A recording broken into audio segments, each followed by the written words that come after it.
Welcome to FGBMFI Connect. My name is Richard Shakarian, and with me is former soccer star, my son-in-law.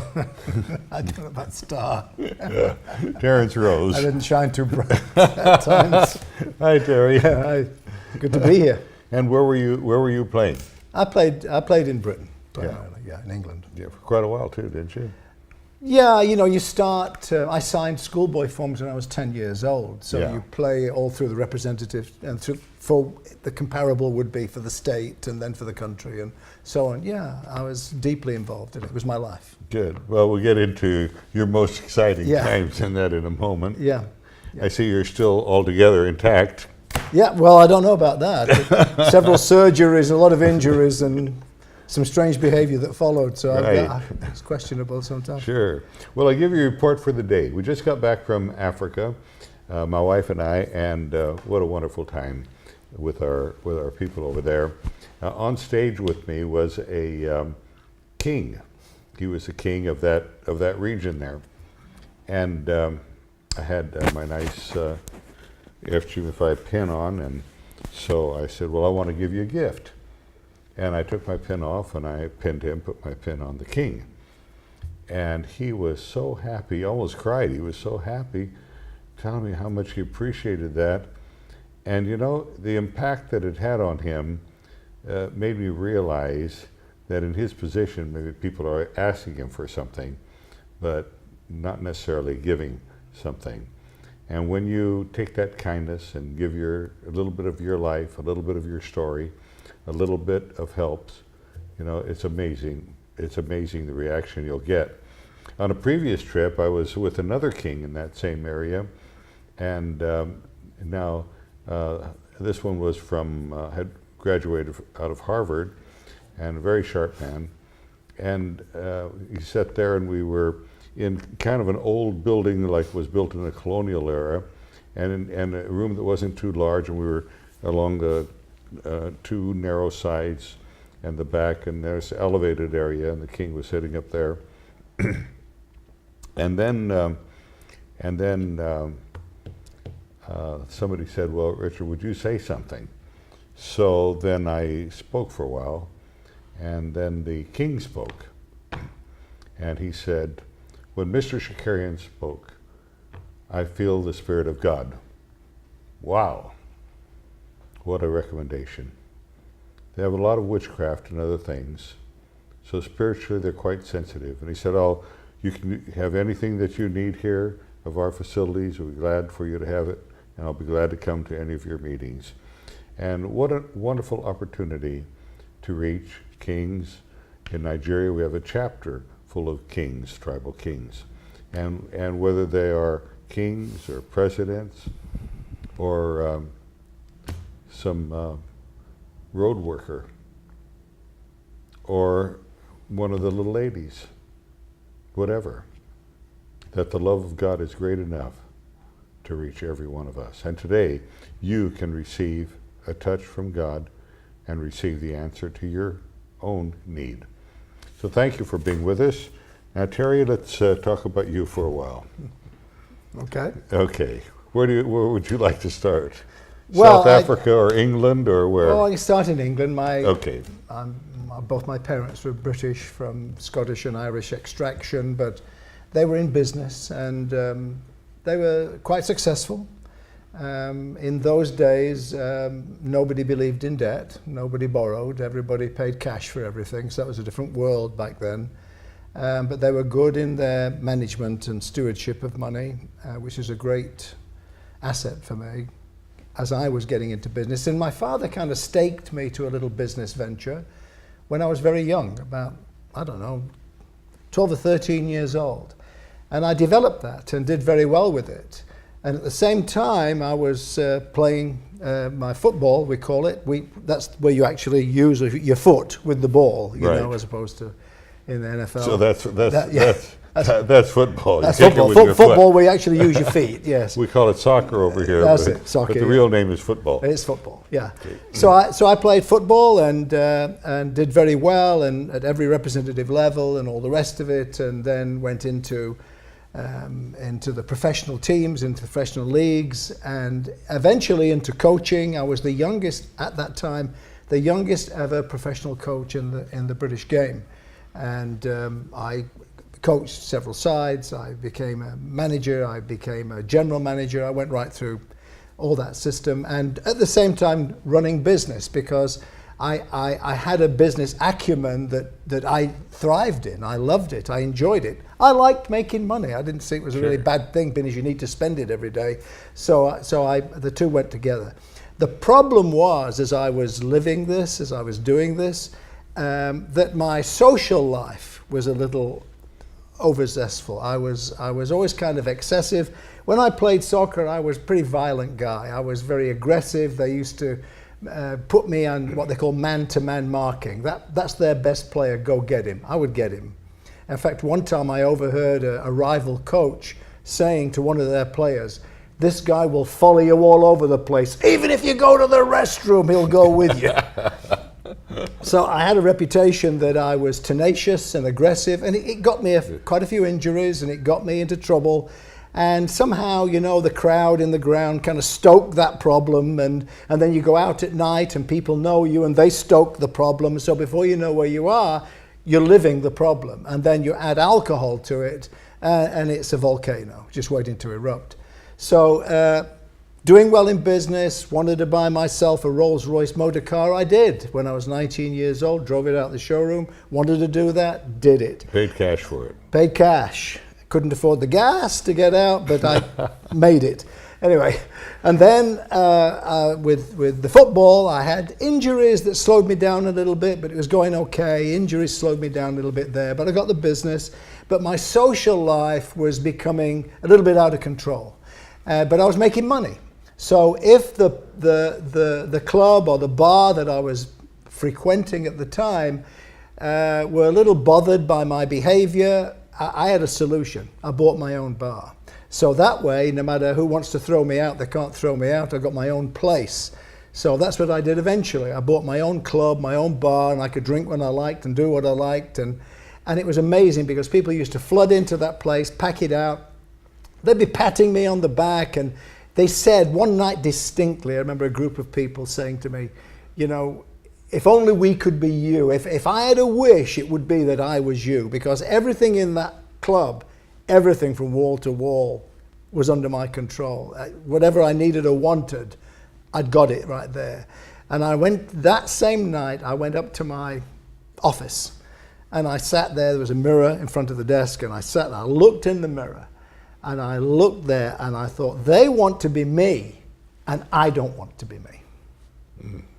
I don't want to be me, because if I die today, I've achieved what they're hoping to achieve in their lifetime, and I'm unhappy. I'm empty. I just remember distinctly saying that, and I mean, I said it out loud. And so anyway, carrying on from there, I eventually felt that I needed to evacuate England, because England is, you know, the social life. There's a pub every 10 feet. It's just trouble in a package, you know. So I thought, I'm going to get out. I've got family in South Africa. I'm going to move to South Africa. I'm going to have a whole new life. I'd been out there before. I'd been several times. I loved it. I love the weather. My family are great. I'll go out there. So I did. Only thing I didn't realize is that South Africans drink more than English people do. So they start earlier. So I go out there and I start with my business, and the business is going really well. But you know, the social life starts at 9 in the morning, as in England it was usually at about 1 in the afternoon. So it was just more and more problems again, and I was getting really, really excessively bad. I was in a drunken stupor very often, violent, angry, just totally misplaced depression, I think. And I went out, and one day just to shop. And I walk into a grocery store, and there's a young man in the grocery store who I'd heard was in gangs and drug dealer and all this, and he was kind of really, he was a very imposing figure. And I walked in, and he was there, and he'd said hi to me a couple of times, but I just never talked to him. And he said, hey, he said, I know you. I said, oh, really? He said, yeah, I know you. I've seen you on TV. You played football.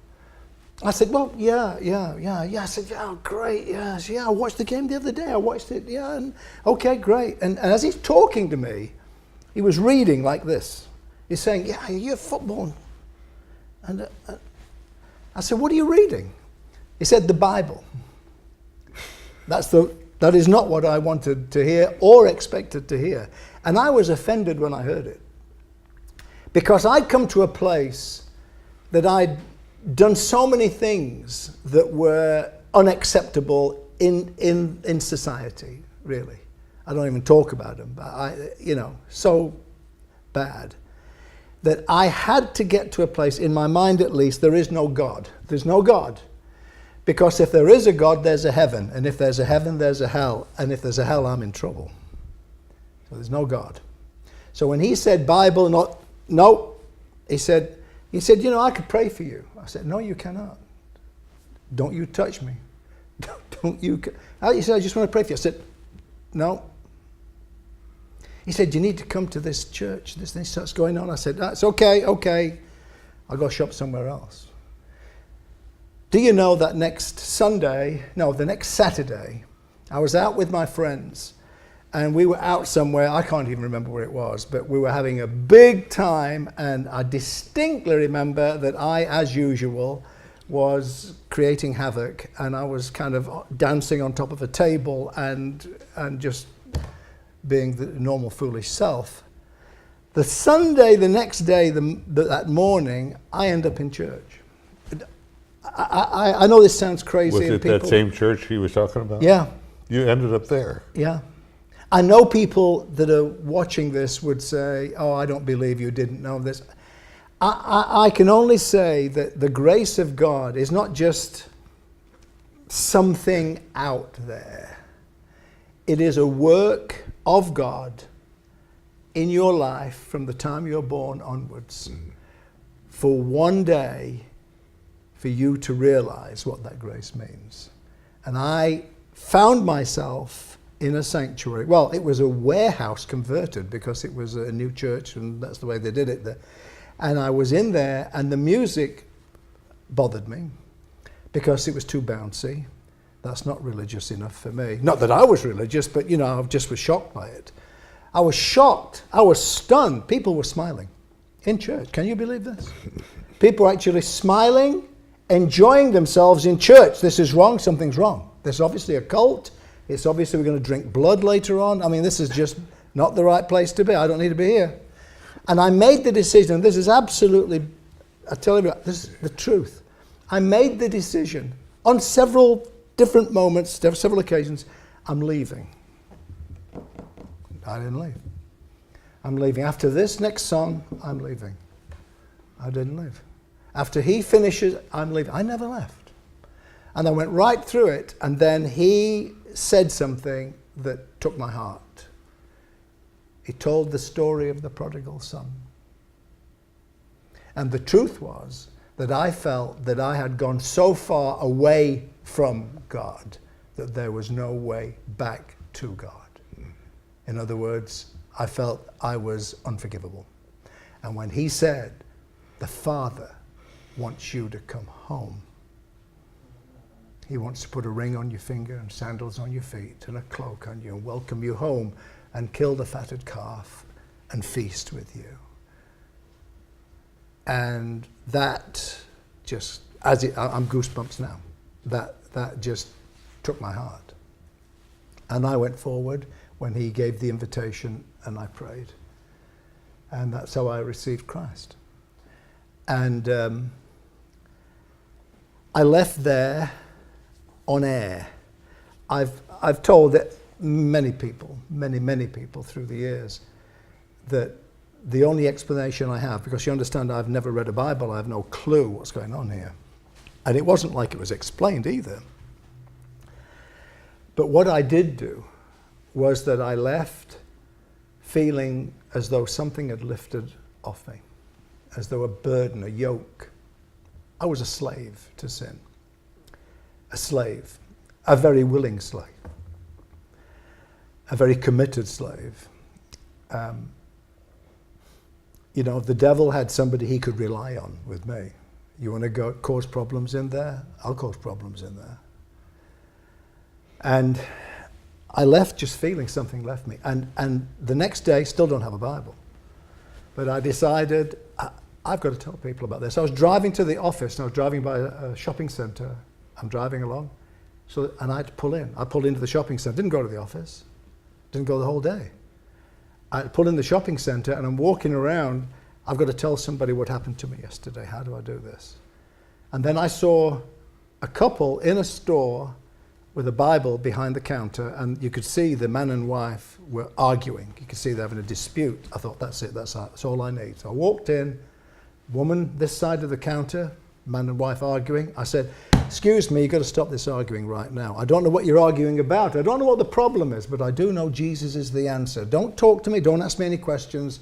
I really don't have the answers, but I know that he does. So if you'll hold my hand, you hold my hand, we're going to pray right now. Give this problem to him. He's going to come and resolve the issue and touch your lives. And I held their hand. That's exactly what I did. And I prayed like this, and I felt a power go down my arms, through into their arms, and they went down like that. They just, wow.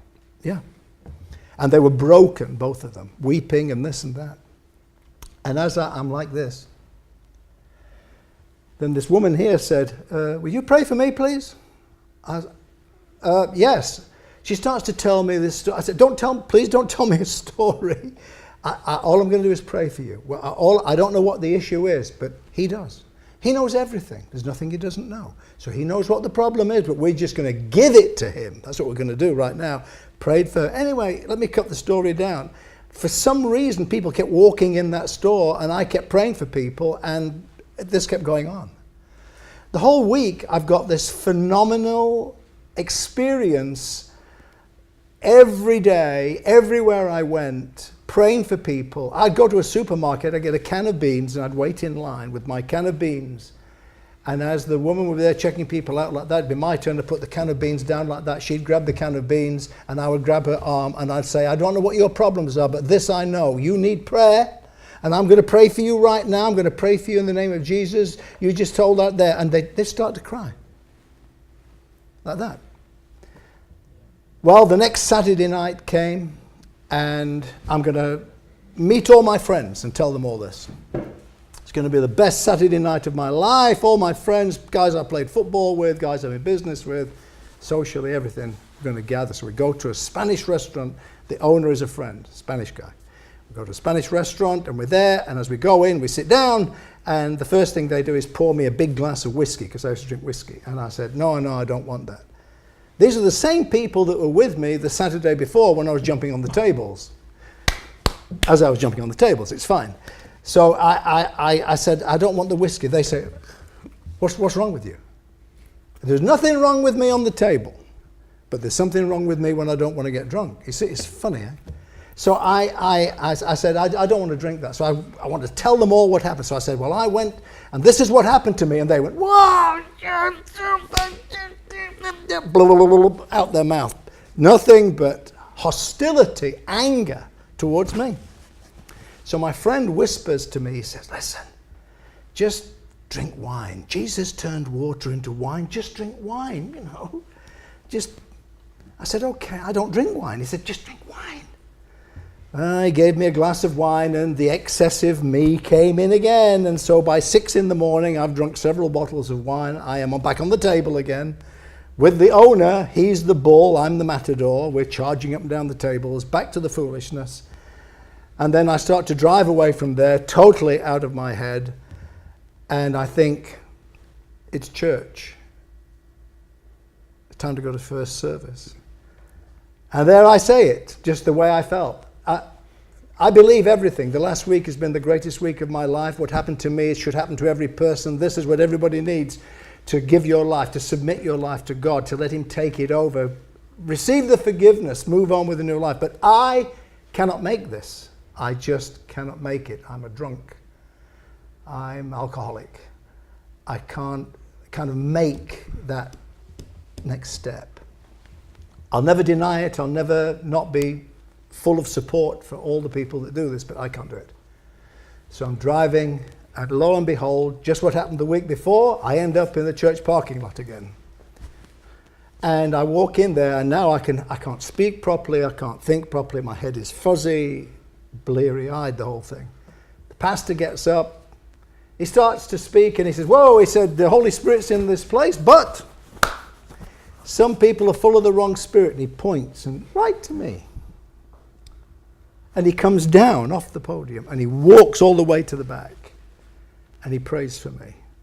My head cleared, my speech became normal, and I have never been in that condition again, ever, since that prayer.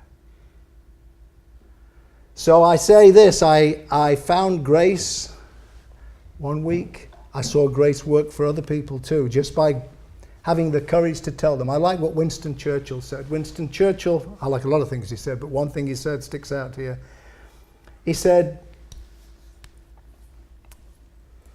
success is not final. Failure is not fatal. What counts is the courage to go on. Mm-hmm. That second act of mercy in my life, that second week when I thought I'd blown what I'd been given and ruined every chance I had, that gave me the courage to go on. And so I did. And just remarkable things have happened. Remarkable things have happened. And as we heard from Brenda, my wife, what we've seen recently in Nicaragua, Costa Rica, all the nations of the world, Armenia, Dubai, you name it. We have just seen such phenomenon that God has graciously allowed us to be part of. It's been wonderful. So that's how I got saved. That's what happened to me the first week. That was, undeniably. Terry, I remember you telling the story one time and saying, when you got in the church the second time, that you knew that God did those things, that He could cure you, change you, but He just couldn't do it for you. Right. That's what I thought. Yeah. You knew He could do it, but He just couldn't do it for you. Correct. And then He did it for you. He did it for me. Yeah. And there's the people watching right now, it's real. He does those things, but He hasn't done it for you. Can't do it for you. I'm here to tell you He can do it, and He will do it for you. So you just open up your heart and receive that miracle, just like Terry received that second miracle. And I'm going to pray for you right now.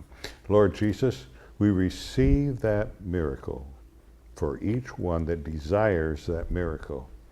Desire is the first step towards hope. Hope is the first step for faith. And there you will meet them, Lord, and bring them about into their place and into their destiny. Well, thank you, Terry, for that wonderful story, your own true story. It's great. And if you'd like to know more about FGBMFI, you can pick up one of these books either through the internet or through one of our chapters or at the World Convention. And it's what has happened really in the last several years. And it's a great story of still the happiest people, and that's who we are. We are still the happiest people. Brenda, well, we're going to have a great convention this year. An incredible convention. Tell us about it. Well, we have our World Convention. It's coming up July 1st through the 4th in Houston, Texas. Please contact our headquarters. You'll have all the information. I want to tell you that FGBMFI is for families serving together. And we have wonderful programs for children of all ages, young professionals, and of course, men and women. But I really encourage you to come because most importantly, I'm always left with a profound feeling that God has changed lives the week of the convention. So many people have had stories of their hearts turning back to God, how their bodies were healed, sometimes of incurable diseases, how the young people were able to find a place to stand upon God for their life and to make the choices in their life better than the social media and the television and music of this day have to offer. So I really encourage you to not only come to the World Convention, but bring your young people, because that is a place where they are going to find a true strength and a path to chart their life with. Now, where will it be? It is in Houston, Texas this year, July 1st through the 4th at the Marriott. At the Marriott. It's the Woodland, Texas Waterway Marriott. It's absolutely a beautiful hotel, really beautiful. And Woodlands is a very high-class area.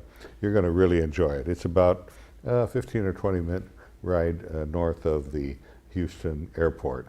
So it's very handy, and it's a great place, and there's a lot of good Texas food all around there. And shops. And shops, that's right, very exclusive shops. Yeah. So I know you're going to enjoy it. Bring the whole family. Your wife will really enjoy it, and you'll be having a great time meeting so many wonderful people, and maybe taking a little vacation or rest while you're there. So we look forward to seeing you there at the World Convention in Houston. People are coming from many, many nations, perhaps 100 plus nations will be there, and you're going to enjoy meeting some wonderful people, great friends from all over the world. They might even be in the same kind of business you're in, so you'll really enjoy it. Well, thank you so much. Wonderful speakers, and including Dr. Bill Winston, who is going to be one of our speakers. He's a very famous man and just absolutely a great speaker. So we look forward to seeing you there. Thank you so much.